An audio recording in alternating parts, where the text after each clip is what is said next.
This verse describes the qualities of pure devotees, those who are Mahatmanastumam Bharta Daivim Praktimashitaha Bhajanti Ananya Manaso Gyatva Bhutarimash Ashma. Those who are worshipping Krishna. This Bhajanti is translated as worshipping, but there's no real translation in English. English is not a language meant for Krishna consciousness. Prabhupada has transcendentalized English, but there's no real translation of the word bhajan. Worship. Bhajan means, as Prabhupada states in this purport, he explains it in more detail, with body, mind and words to be fully engaged in the service of Krishna always. That is the meaning of bhajan. So bhajanti ananya manasa, without the mind being deviated to anything else. Actually bhajan means ananya manas, without any deviation. If there's any deviation, then there's vibhajan. The mind gets divided. But just to emphasize, ananya manasa, without being deviated to anything else. Again and again Krishna stresses this here in Bhagavad Gita. Ananyas chintayantamam, ananya cheta satatam. Again and again stresses that bhajan must be solely centered on Krishna, without diversion to anything else. So such are pure devotees. They're under the shelter of the internal potency of Krishna, which Prabhupada explains elsewhere. This means they're sheltered by Srimati Radharani. They're under the Bhakti Shakti. Bhaktas are under the Bhakti Shakti, not the Bahiranga Shakti, Abhakti Shakti. Because Gyadva Bhutadim Ashram, they know that Krishna is all in all, and fully surrendered to Him. So what is the symptom of such a devotee? First symptom is mentioned here: always engaged in glorifying Krishna. In bhajan, bhajantyananya manaso. In bhajan, kaimana vakya, by body, mind and words, one is to always be engaged in the service of Krishna. But the principal symptom of a pure devotee is that always glorifying Krishna. And other symptoms are given. Yatantascha juravrataha, always endeavoring in devotional service with great determination, offering obeisances. And in this way, always engaged in various ways, always engaged in Krishna service, but principal symptom of a pure devotee, always engaged in glorifying Krishna. Especially in Kali Yuga, Nam Kirtan is recommended. Hare Nama, Hare Nama, Hare Nama Eva Kevala. Hello, Nasjeva, Nasjeva, Nasjeva, Dhaniyamyata. In this Kali Yuga, there is no other way for spiritual perfection but to chant the name of Hari, the name of Hari, the name of Hari. A Bengali Vaishnava poet has paraphrased this. Dharma karama ejapa etapa jnana yoga jaga dhyan nahi nahi nahi kalite kebala upaya govindana. That simply following the rules of varnashram dharma, performing one's work, various kinds of japa, apart from Hare Krishna mantra japa, there are various japas, recommended, or different austerities, cultivating knowledge, impersonal knowledge, or knowledge of scripture with an impersonal tendency, performing yoga, performing sacrifices, doing meditation. Nahi, nahi, nahi. No, won't work. Kali Yuga, it won't work. Why is that?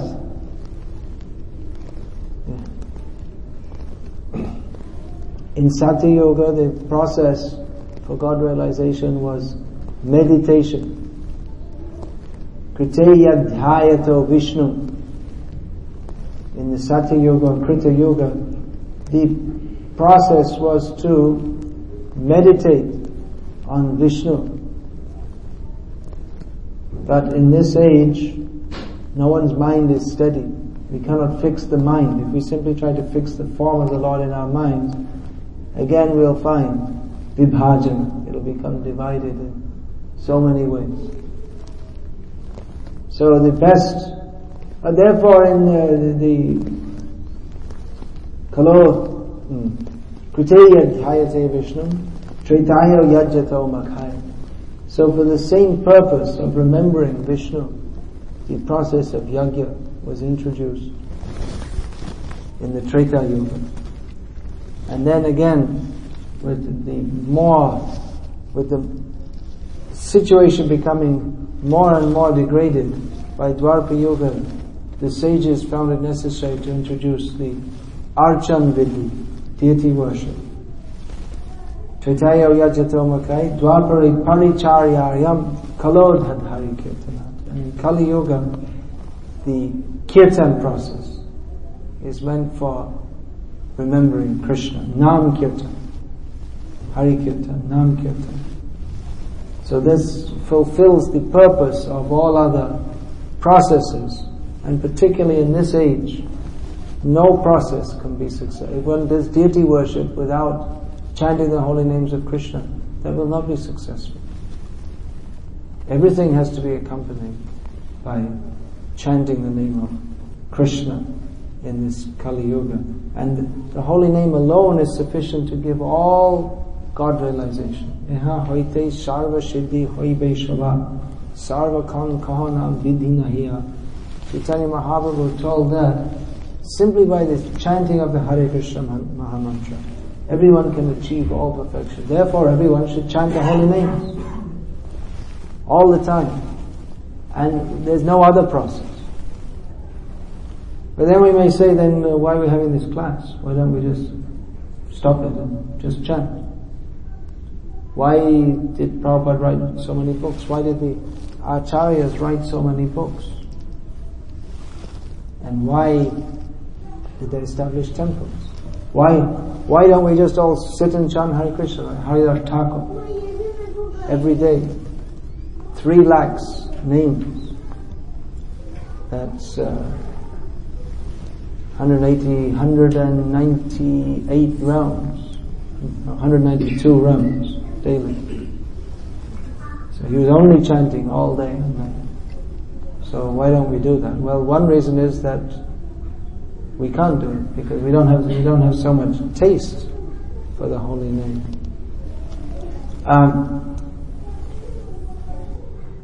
It is necessary for us to hear about Krishna. Shravan Kirtan. We find in the list of 9 processes of devotional service, Shravan Kirtan. First is mentioned Shravan. Shravan must come first. Hearing about Krishna must come first. Because even Kotabustapara, this lady here, one lady can't understand. Anyone can translate for her? She's come, she likes to hear, so I can translate.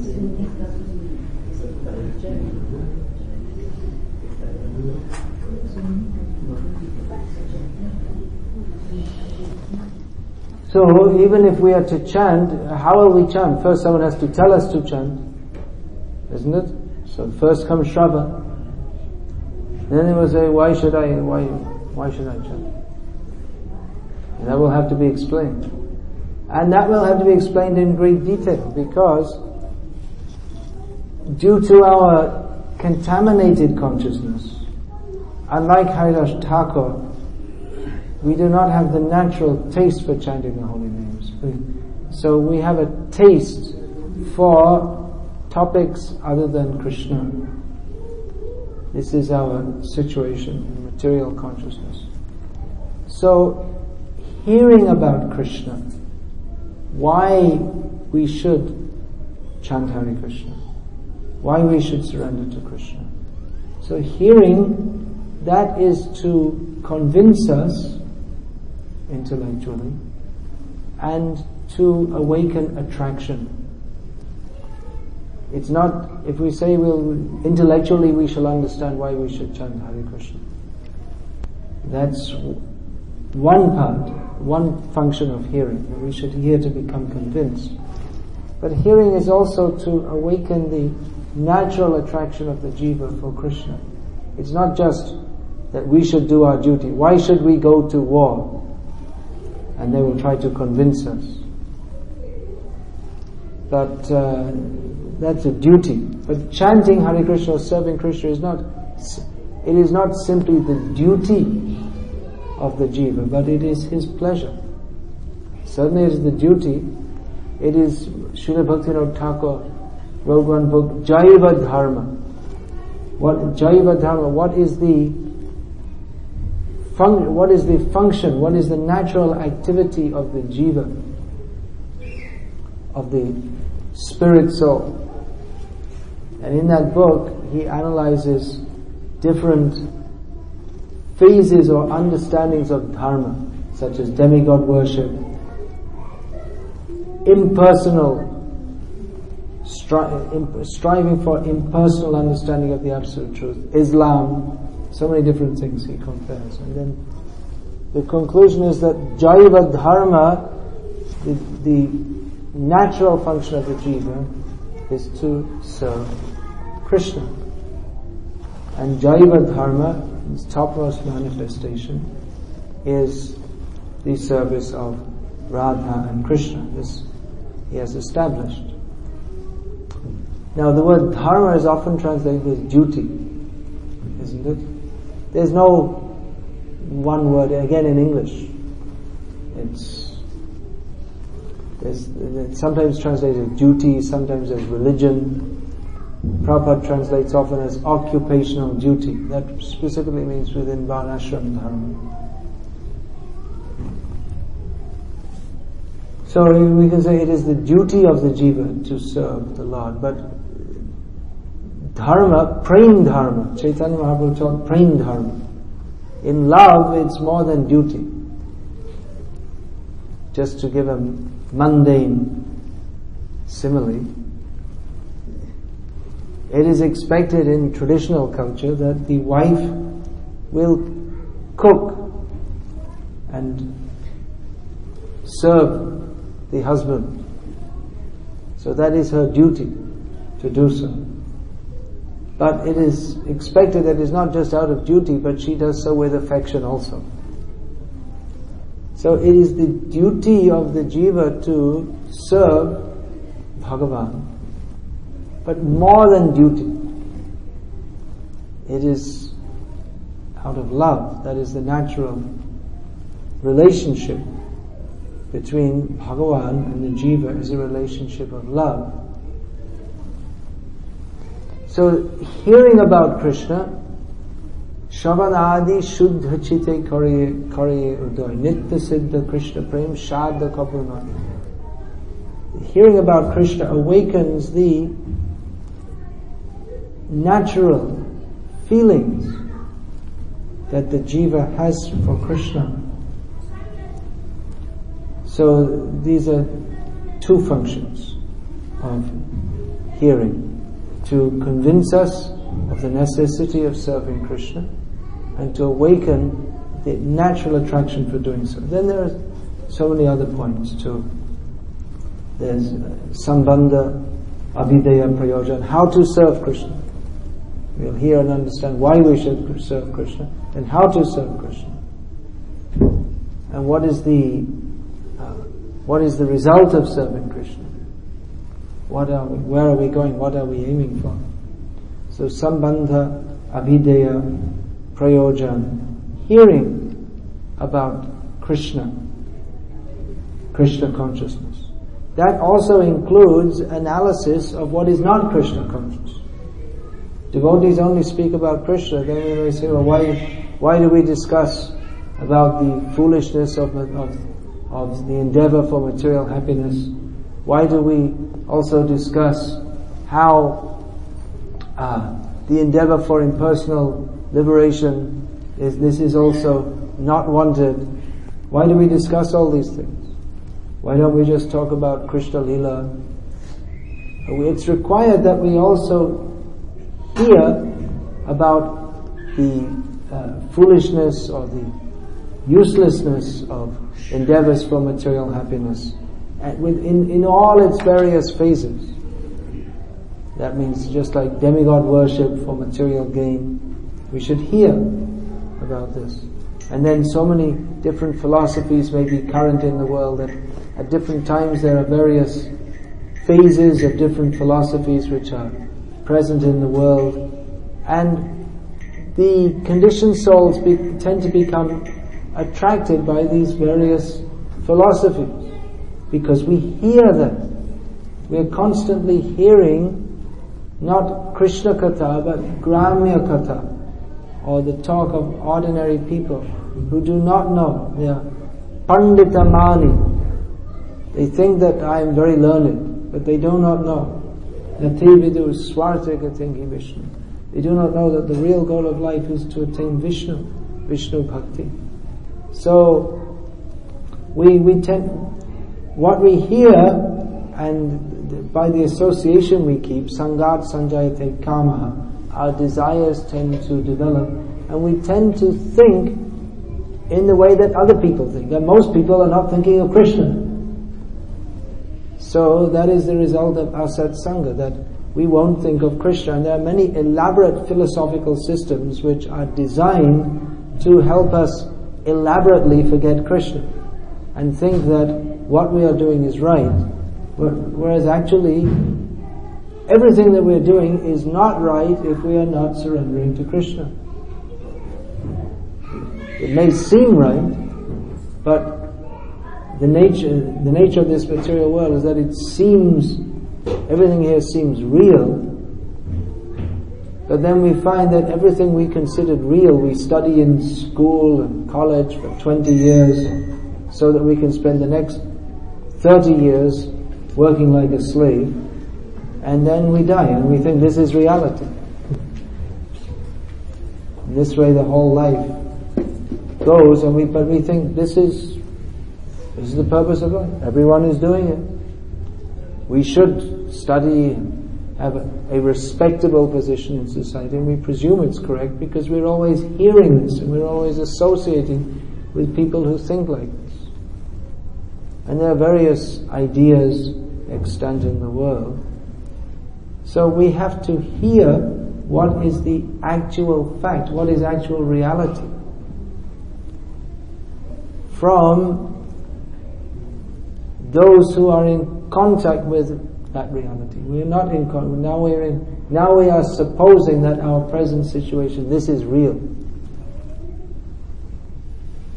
Often people say, well, what are you, all this fairy tale stuff you're talking about? But we should talk about reality. I have to feed my wife and children. I have to pay the taxes. I have to go to the office and work hard. This is reality. Well, it may be reality for a snap of a finger. Spot life, Prabhupada used to say. Just for a very short time. And then the next time round we may be thinking that reality is that this is my reality. Dog or cat. So what we think is reality and what seems to us to be real, that is the trick of Maya. Therefore we have to hear Vaikunthavani, sounds that come from beyond From the other side, there's the Viraja Nadi, the river that separates the world of actual reality from the world of temporary reality or falsity. So in this material world, everyone's way of thinking is perverted, false. But actual understanding is to understand that we are all meant for serving Krishna. This is for our actual benefit.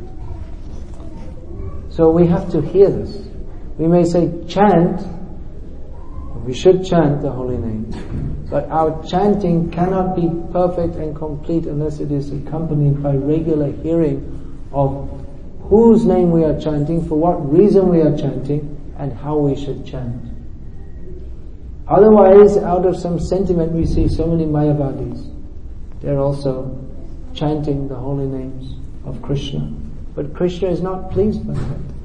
Krishna is not pleased by the chanting of persons who think that by this chanting I shall become Krishna. He's not pleased by that. That Ravana must have been, he was also saying the name of Ram, but Ram didn't become pleased with him. He came and killed him. So some may say, Ravana, he also chanted the name of Ram. But what was his attitude in chanting? That is not kirtan. Ram, the name of Ram chanted by Ravana, that was never kirtan, because that was not chanted out of love, not chanted in a sense of service, that was chanted in a sense of hatred towards Ram, envy of Ram. So he did not get the transcendental benefit of chanting the holy names because he chanted offensively.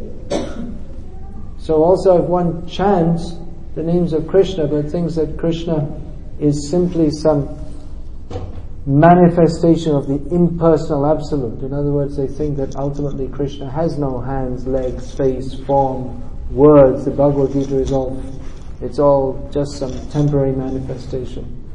As the Mayavadis say, they want to establish that the absolute truth is impersonal. So their chanting of the holy names is not pleasing to Krishna. It is not bhakti. They think it's bhakti because they have perverted idea that bhakti is something we should do, and then gradually we get knowledge and then we become Bhagavan. We become the object of bhakti. But that is not bhakti. So much hearing we have to do. Almost everyone in India, they think, oh, bhakti. Yeah, bhakti is something we do and then the God blesses us for our material enjoyment. Or we ourselves become the God. And you can worship any of the gods and they're all the same, and this is bhakti. It all works out to be the same. So even the very concept of bhakti that most people have is not bhakti, it's opposite to bhakti. Because bhakti means ananya manasaha, not diverted this way, that way or the other way, but simply based on attitude of service to Krishna. But in this material world we don't have an attitude of service to Krishna. We have the attitude that everyone should serve me. Ishvaraham aham bhogi. I'm the controller, everyone should serve me. So we have to hear. And how should we hear? And who should we hear from? Tadvidhi pranipatena. First, we should hear with submissiveness. Without submissiveness, we cannot hear. Nowadays, it's a popular idea. You go to some religious discourse, or you read some book, and you listen to it, and what you like, you take, and what you don't like, you throw it out. Often we say to people, in the Western countries, this is very common. You tell people something, they say, I kind of like that idea. Or often people ask you, well, what do you believe? As if it's very important what we believe. That, if you believe that, if you, okay. This is how people, they cogitate on the mental platform. That, what do you believe? Well, I believe this. Okay, I think I can accept a little bit of that. And this way they take philosophy as something to be changed every day. Every time you hear something, it changes a little bit. But as Prabhupada would say when he was asked, what is your belief? He said, it's not a question of belief, it is a science. It's fact. What is the use of a belief? Belief means something that we perceive to be correct, but who are we? We have tiny intelligence, tiny experience, tiny ability to experience. Then what is the use of our believing anything? Practically, if we say what I believe, it means it must be wrong. Therefore we don't. Faith is required, but not what kind of faith is required. Faith is required in devotional service, but there are two divisions of faith: lokik shraddha, just ordinary faith, and shastriya shraddha. Shastra means which is an exposition of the absolute truth. So we should have faith in that. We should have faith in that which presents reality, rather than, well, I believe in Osho's philosophy or Sai Baba's philosophy. I don't think he has any philosophy. Anyway, but I believe, because why believe in something which some man has given? Rather, we should accept what is the eternal truth which is given in Shastra. So, this should be accepted in humility with the understanding that I don't know, but there is reality. I don't know it. Therefore I have to hear to understand. What is this? We have to hear from the perfect source. Now, does this mean that we should become totally blind followers? No. Arjuna wasn't a blind follower of Krishna. He said, Shishya stehang shadi mang tvang prapanam. Now I am your disciple. Shishya means who is to be disciplined by shasana. And I'm surrendered to you. But several times during the course of Krishna speaking to him, Bhagavad Gita, Arjuna expressed doubts. And Krishna didn't say, you just shut up and accept what I say. He didn't say that. Krishna addressed his doubts. Krishna was telling Arjuna, just one example, Krishna was telling Arjuna, what is that? Not Aham Vaishvanaro Bhutva. Idang vivasvate yogam, not the aham. Idang vivasvate yogam, proktavana hamabhyam, vivasvan, manave praha, nanor ikshvakave bravit. Then Krishna spoke another verse. And in the meantime, Arjuna, he's just thinking and saying, Evang parampara prapta, and Arjuna is saying there, wait a minute. What is this? Katame tad vijane yam tam ado proktavaniti. How can I accept what you just said? That param janma vivasvataha, that Vivasvan is senior to you, so how can I accept that you spoke? He was born so many millions of years ago, so how can I accept that you spoke to him? What's going on here? He interrupted Krishna. But he didn't say, look, now I reject you as a guru, and forget it, you're bogus. But katame tad vijani, how am I supposed to understand what you just said? Then Krishna explained, bahuni vedetitani janmani tapachari. You and I both had many births. Tani aham veda sarvani, not tvam veda param. I can remember all of them, but you cannot. So Arjuna, he asked several questions. He expressed doubts, or he wanted further clarification of what Krishna said. And Prabhupada comments that after speaking Bhagavad Gita, Krishna asked Arjuna that, now you understand? You accept this? And Prabhupada said that Krishna was ready, if necessary, to speak the whole Bhagavad Gita again, to clarify the points to Arjuna. So, it is not that one should hear blindly, but submissively. And what's the difference between blind listening and submissive listening? Blind faith. submissive but not blind. What is the difference between being submissive and being blind? Submissive means that we understand that I am not capable by myself of understanding the absolute truth, but there is the absolute truth, and there is someone who can explain that to me. But at the same time, one should accept, or one should be intelligent enough to understand that not everyone who claims to speak the truth is speaking the truth.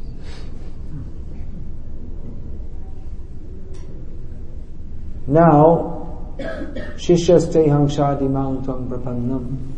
When one surrenders to a guru, then that means that he accepts that this person is competent to speak and to teach. So, Arjuna, when he was asking Krishna, it wasn't so much that he was expressing a doubt in Krishna, but he was expressing at this point I need more clarification. He was expressing a doubt not in Krishna but in his ability to understand what Krishna had said. So blind following should not be there. One should not just... This is a very great mistake in modern Hinduism, is that people think, well, my guru said, so we just accept. But what guru says must be based on Shastra. Not just anyone, otherwise anyone can say anything. Look, I'm a guru, why don't you become my disciple? Oh, okay, alright, I'll be your disciple. Okay, so why don't you teach me? Alright, well, God lives on that tree over there. That tree is God. Okay. We should accept the tree is God. Guru said. But what is the praman? What is the... Why should we accept?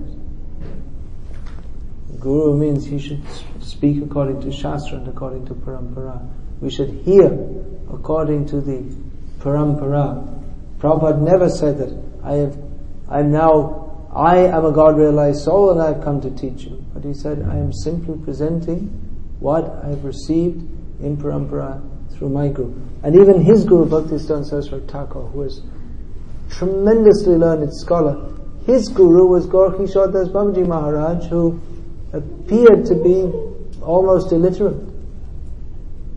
But Bhaktisiddhanta Saraswati Thakur said that I am not, he would tell, he was speaking in very high level philosophy, even great scholars and professors, they were astonished by the level of philosophy he was speaking.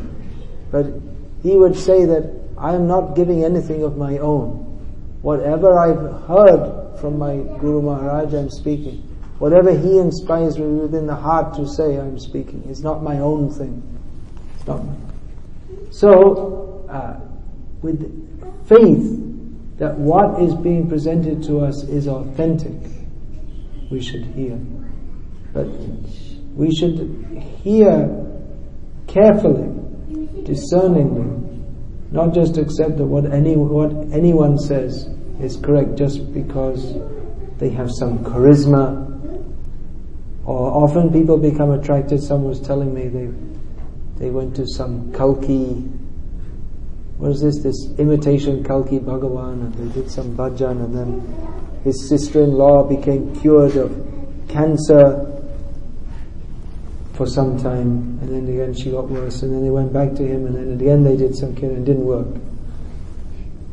So there are many people who have some mystic power, and they can cure, it seems that they can cure people, but it's not their power, it's some borrowed power. There's some Shakti, some subtle Shakti in the universe which they have some means of accessing. And to us it looks like a miracle. Oh, they cured me. They didn't cure, they cannot cure themselves. There's Sai Baba who apparently cured so many people, now he broke his leg. So, heal thyself. He cannot be cured from old age. He's an old man. So, to foolish people it seems, he says he's God, and I came to see him and he cured me, then he must be God. They don't know the criteria by which one is to be understood as God. They don't understand the criteria by which one is understood to be a fit person to learn from. Therefore, even if one does kirtan but doesn't hear properly, that kirtan won't be proper kirtan. Kirtan means to praise Krishna. Here in the purport, Prabhupada speaks about one has to glorify the Supreme Lord, praising His holy name, His eternal form, His transcendental qualities, and His uncommon pastime. So kirtan means Nam kirtan, Rup kirtan, Gun kirtan, Lila kirtan, Parikar kirtan, glorifying His associates. So, if we don't know who is Krishna, what are His qualities, or if we have some misunderstanding of that, that won't be proper kirtan at all. Krishna won't be pleased. If we chant His holy names, but with an offensive understanding, for instance, that Krishna is one of the gods, that is an offense. Or if we think that Krishna is ultimately impersonal, that is an offense. That Krishna, we're chanting your name, but we don't believe that you really exist. You're just some transformation of Satnagun. So that, to the materialistic person, or to the Mayavadi, this seems like very great praise. Krishna is a transformation of Satnagun, but it's actually an offense to Krishna to think like this. Krishna is not pleased. The prayers of the impersonalists, or the kirtan of the impersonalists, the so-called kirtan, is actually painful to Krishna. If someone comes up to you and says, well, you don't actually exist. You're false. And is that praise? You're so great, you're so wonderful, but you're false. You don't actually exist. You're not real. So that's an offense to Krishna and to his devotees, because Krishna is Raso Vayasaha. He is Rasa. So Krishna exists to love his devotees. And if you say that there is no Krishna, then there's no love, there's no Radha, there's no gopis, there's no Vrindavan, it's all just imagination. So hearing has to be there to clear away the misconceptions. So many misconceptions. To have the clear understanding of who is Krishna. Then our natural propensity to serve Krishna will be awakened. But unless we clearly understand who is Krishna, He is the Supreme Personality of Godhead. Who am I? I am His eternal servant. Unless we clearly understand this, then our natural propensity to serve Krishna will not be awakened. As much as we do not clearly understand who is Krishna and what is our relationship with Him, and that much we will misunderstand, and that much we will continue to desire to enjoy separately from Krishna. So hearing is essential. There's no proper kirtan without Shravan, and Shravan precedes kirtan.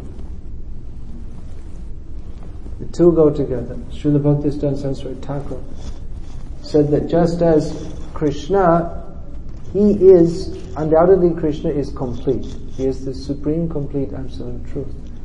But His completeness cannot be considered without Srimati Radharani, because Krishna is inseparable from her. She is His Swarup Shakti. His Swarup Shakti means the energy which makes Him Shakti. He is Shaktiman, but she is Shakti. So inseparable.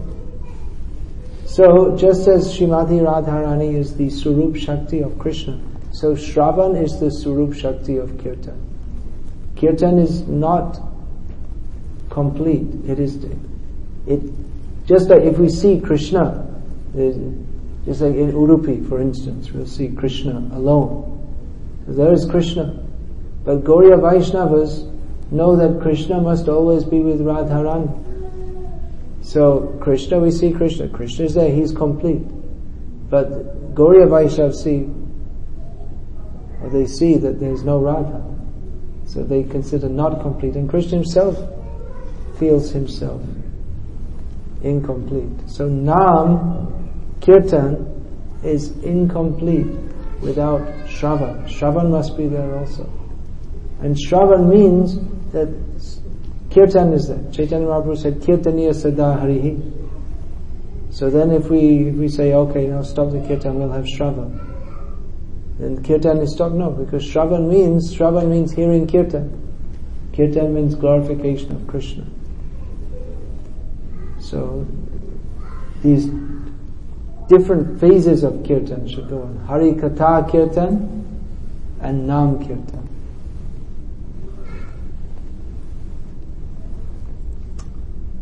Hare Krishna. Any questions about this?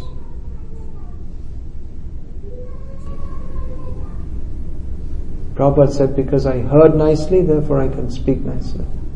So one who does Shravan very carefully, attentively, faithfully, intelligently, then they can also do nice kirtan. You have a question? Some question? No.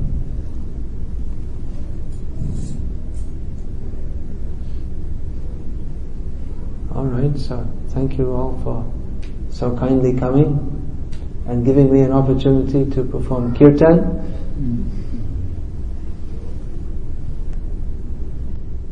Hare Krishna.